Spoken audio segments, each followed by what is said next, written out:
നമസ്കാരം.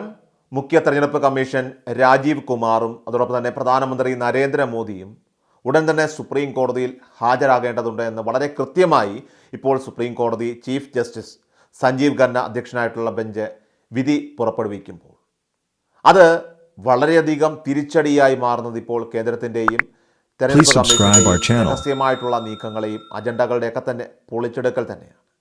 അത് പൊളിച്ചടുക്കിയിരിക്കുന്നത് മറ്റാരുമല്ല, കോൺഗ്രസിൻ്റെ തന്നെ നേതാവായിട്ടുള്ള ജയറാം രമേശ് തന്നെയാണ്. അദ്ദേഹം ഇവിടെ വളരെ കൃത്യമായി ഇപ്പോൾ ഈ ഹർജി സമർപ്പിച്ചുകൊണ്ട്, അതും ഹരിയാന നിയമസഭാ തെരഞ്ഞെടുപ്പിലെ അതുപോലെ തന്നെ മഹാരാഷ്ട്ര നിയമസഭാ തെരഞ്ഞെടുപ്പിലെ അട്ടിമറികളുമായിട്ട് ബന്ധപ്പെട്ട വിഷയത്തിൽ വളരെ കൃത്യമായി തന്നെ ഇപ്പോൾ ഹർജി നൽകിയിരിക്കുകയാണ്. തെരഞ്ഞെടുപ്പ് ചട്ട ഭേദഗതിയെക്കുറിച്ചുള്ള കാര്യങ്ങളിൽ കേന്ദ്ര സർക്കാരിൻ്റെ നടപടിക്രമങ്ങൾ, നീക്കങ്ങളൊക്കെ തന്നെ അത് ഭേദഗതി ചെയ്തതുമായി ബന്ധപ്പെട്ട വിഷയത്തിൽ സുപ്രീം കോടതി ചോദ്യം ആരായുകയാണ്. അതായത് 1961 തെരഞ്ഞെടുപ്പ് ചട്ടമുണ്ട്. ആ ചട്ടത്തിലെ 93(2)A പറയുന്നത് ഭേദഗതികൾ കൂടാതെ എല്ലാ രീതിയിലും കേന്ദ്ര തെരഞ്ഞെടുപ്പ് കമ്മീഷനുമായി ബന്ധപ്പെട്ട എല്ലാ രീതിയിലുള്ള തെരഞ്ഞെടുപ്പ് ഡീറ്റെയിൽസും തെരഞ്ഞെടുപ്പ് രേഖകളും ആവശ്യപ്പെട്ടാലും അത് ഹാജരാക്കേണ്ടതുണ്ട് എന്നുള്ളതാണ്. ആ ചട്ടത്തെ ഭേദഗതി ചെയ്തിരിക്കുകയാണ്. ഭേദഗതി ചെയ്യുന്നതോടുകൂടി അതിനകത്തെ ചട്ടത്തിൽ പറയുന്നവ ഒഴികെ മറ്റേത് രേഖയും ഹാജരാക്കാം എന്നുള്ളത് തന്നെയാണ്. ആ ചട്ടത്തിൽ പറയുന്നവയിൽ അതിനകത്ത് ഈ പറയുന്ന CCTV ഫുട്ടേജുകൾ, അതിൻ്റെ ദൃശ്യങ്ങളുണ്ടാവാം, അതുപോലെ തന്നെ വെബ്കാസ്റ്റിങ്ങുമായിട്ട് ബന്ധപ്പെട്ട വിഷയങ്ങൾ, ഇതെല്ലാം തന്നെ ഒഴിവാക്കപ്പെടുകയാണ്.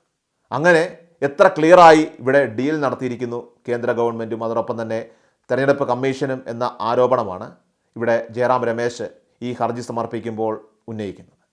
ഒരുപക്ഷെ ആ ചട്ടം നിലവിൽ വന്നിട്ട് ഇപ്പോൾ 64 വർഷത്തിലധികമായിരിക്കുകയാണ്. അങ്ങനെയുള്ള ഒരു സാഹചര്യം ഇപ്പോൾ ഇവിടെ നിന്ന് വന്നു. പ്രധാനപ്പെട്ട ഒരു ചോദ്യമാണ്, അത് രൂപീകരിക്കപ്പെടാൻ കാരണം എന്താണ്? ഇതന്വേഷിച്ചപ്പോഴാണ് സുപ്രീം കോടതി ചീഫ് ജസ്റ്റിസിന് വളരെ വ്യക്തമായ ഒരു കാര്യം മനസ്സിലായത്. ഒത്തുകളി എന്ന് കോൺഗ്രസ് നേതാവ് പറഞ്ഞത് വെറുമൊരു രാഷ്ട്രീയ ആരോപണം ആയിരുന്നില്ല എന്ന്. എന്നാൽ തെരഞ്ഞെടുപ്പ് കമ്മീഷൻ പറഞ്ഞത് ഇതൊരു രാഷ്ട്രീയ ആരോപണം മാത്രമാണ്. അങ്ങനെ തെരഞ്ഞെടുപ്പിൽ തോൽക്കുന്നവർ പല ആരോപണങ്ങളും തെരഞ്ഞെടുപ്പ് കമ്മീഷനെ കുറിച്ച് പറയും.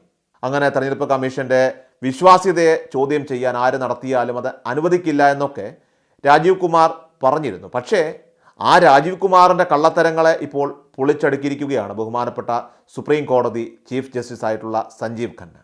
അദ്ദേഹം വളരെ കൃത്യമായി തന്നെ ഇവിടെ കാര്യങ്ങൾ പറഞ്ഞിരിക്കുന്നു. ഇതിന് തെരഞ്ഞെടുപ്പ് കമ്മീഷൻ മറുപടി പറഞ്ഞേ പറ്റൂ എന്ന് പറഞ്ഞിരിക്കുകയാണ്. എന്തുകൊണ്ട് ഈ ഭേദഗതിയുമായി ബന്ധപ്പെട്ട വിഷയം പ്രധാനമന്ത്രി നരേന്ദ്രമോദി എന്തുകൊണ്ട് അങ്ങനെ ചെയ്തു? തെരഞ്ഞെടുപ്പ് കമ്മീഷനെ രക്ഷിക്കാൻ വേണ്ടിയാണോ?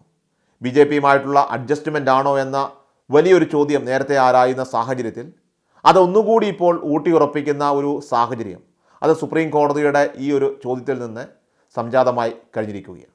അങ്ങനെ നിലയില്ലാ കയത്തിൽ ഇപ്പോൾ മുങ്ങിത്താഴുകയാണ് മോദിയും രാജീവ് കുമാറും. എല്ലാ ദിവസവും വാർത്തകൾക്കായി സബ്സ്ക്രൈബ് ചെയ്യുക, ഫോളോ ചെയ്യുക. വാർത്തകളുടെ നോട്ടിഫിക്കേഷനായി ബെൽ ഐക്കൺ എനേബിൾ ചെയ്യുക.